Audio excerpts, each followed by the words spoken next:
So in this video, we're going to start one new topic, and this topic is not in the textbook that we use in this course. It's from another textbook, and it's about the flow through packed beds. So before we go into the details, it's important to know what we mean by packed beds first. I mean, this might be a term that is new to some of the audiences here. So I'd like to take the first part of this video to discuss what we mean by packed beds. So packed beds are just hollow tubes or pipes like this that are filled with a packing material. This packing material is just a solid material. You can think of it as golf balls, for example. You're filling this whole thing with golf balls like this part of the bed, and this is for a specific reason. It's not just for the sake of filling the column, and that's it. So these solid materials have a very important function in operating these tubes or columns or columns. Yeah.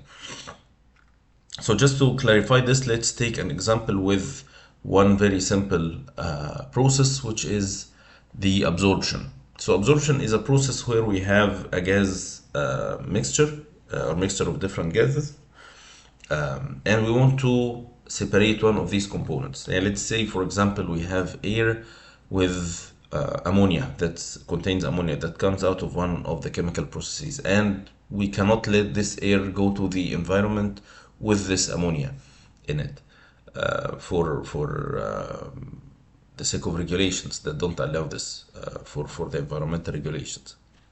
So we need to get rid of this ammonia. So one thing we can do is to use a solvent, which is a liquid material that can absorb this ammonia, which can take the ammonia from the gas into the liquid phase. So we use a column like this. But if you use an empty column, meaning that it's just a hollow tube, the liquid will go down. So the liquid is fed from here, and the gas is fed from here. So gas goes up and the liquid goes down, so they can contact each other. So the liquid goes down and the gas goes up, but the whole column is empty. So the contact between the gas and the liquid would be very minimal, because each one is going in a separate way. So there is no way they will contact each other long enough so that the ammonia transfers from the gas phase to the liquid phase. So we need to provide a surface that will allow this contact to happen, and this is what this packed bed is doing. So it's just a solid material that allows the gas and the liquid to contact each other. They spend enough time contacting each other, to increase the rate of mass transfer and increase the efficiency of the process. So this is the same for distillation, the same for other mass transfer operations. So this is one of the main functions or main applications of the packed beds. Okay, so this is the first thing. This is also for we said distillation, absorption. It's also used for stripping, for liquid extraction. So the main function is to provide a large area of mass transfer. So this is one of the application. The second application is, so in this application you would notice that the packing is inert, meaning that it doesn't contribute to the process except by just offering the area. So it's not part of the mass transfer process. It's just a surface where the mass transfer happens on. The other applications include the packing material that is part of the process. So the other one is the second application is the adsorption. So to have an idea what we mean by adsorption, there is something that most of us have seen, that if you buy a new jacket or a new bag or any something new, you might see a very small white bag that has small spheres in it. and it says silica gel on it. And this is an adsorbent material. Adsorbent is a material that has chemical structure on the surface that allows it to collect specific material on its surface. For instance, this silica gel, it can absorb or collect the water vapor on its surface.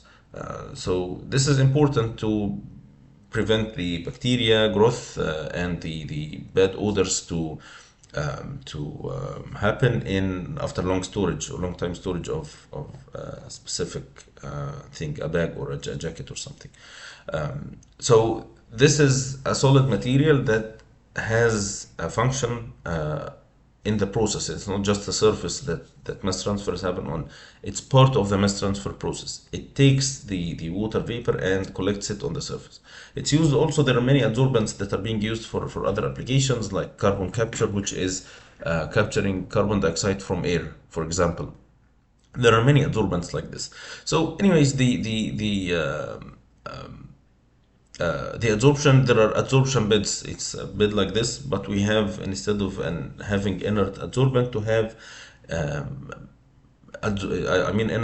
inert packing, to have an adsorbent inside the bed. So let's say air will flow inside and comes out without carbon dioxide, for instance. So this is the second application. The third application is a very famous application, which has to do with chemical reactions.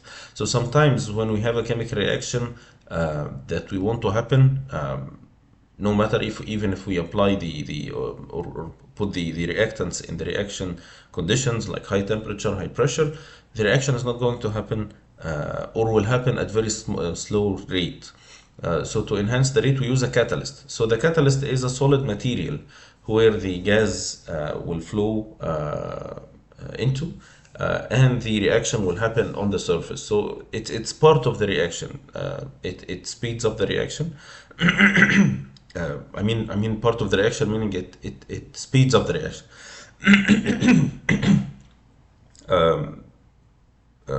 So it has a function. It's not just a surface. It's a surface where the reaction happens on. So these are some applications of packed bed. So this is something that we need a lot, and it has a lot of advantages and offers solutions to many problems that we face in our chemical processes. So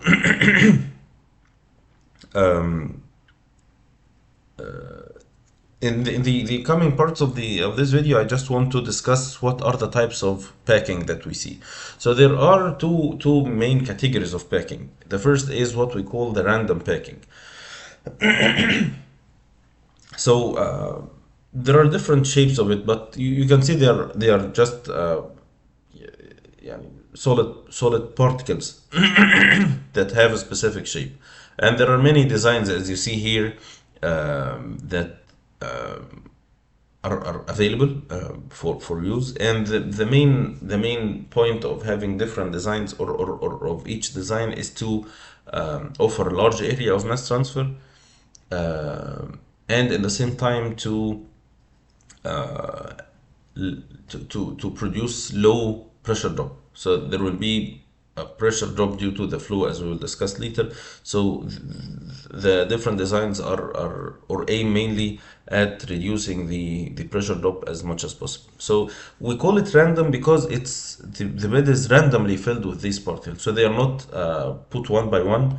They're just put inside the column and fill it randomly. So you see here some of them are horizontal, some are vertical, some are tilted with different angles. So it's randomly packed, and this is what you see inside here is the pull rings, which you see here. One thing that it's good in this figure, what you see here and here, in these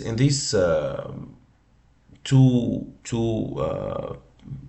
parts or two packings, you'd see that it's kind of deformed, and this deformation is due to the high pressure that it's applied on it, due to the mass of the weight of the packing above, and the mass of liquid that is flowing as well, or the weight of liquid that's flowing. And this is something that you need to keep in mind because it's something we'll discuss later, inshallah, in the second part of this chapter. Anyway, so this is the first type. Of course, there are many other types of packing. I'm just showing some of them for clarification. The second type of packing is what we call structured packing, and structured packings are kind of ready-made packing that is kind of like plug and play. So they are already come as big parts. It's like putting tiles on the floor, and they are just put one by one, so that they fill the whole area. So this is the packing after it's done, and this is the packing while it's being put inside the column. And of course, it has a lot of free spaces inside, and it's designed to lead to low pressure drop as much as possible as well. So these are the two categories of packing that we see, or the most famous categories of packing that we see.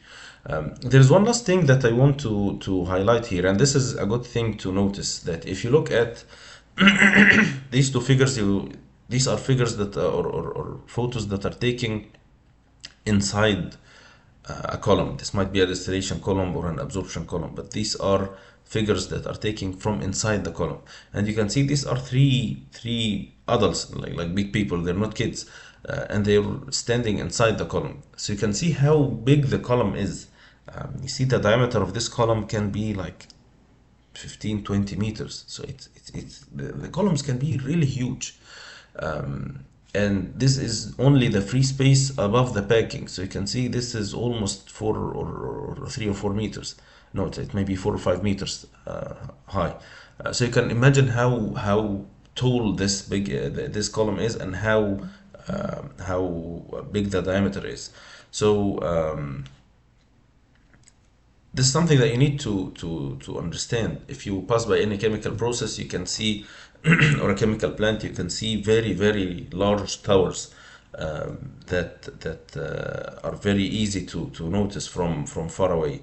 And these are mainly the distillation columns and the absorption columns. And this is because of the very big flow rate. It has to be with very large diameter, so that because a lot of other the chemical processes operate at very large flow rates. If it's like producing a lot of this material, then it has to operate at very high flow rate. So this is just a good thing to notice, and to know about these kind of columns, because what we draw in the diagrams is just a small column like this, but in reality they can be like very huge.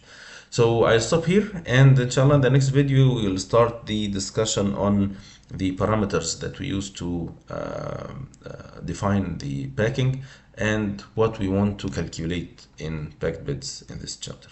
So we will see you next time, inshallah. Goodbye.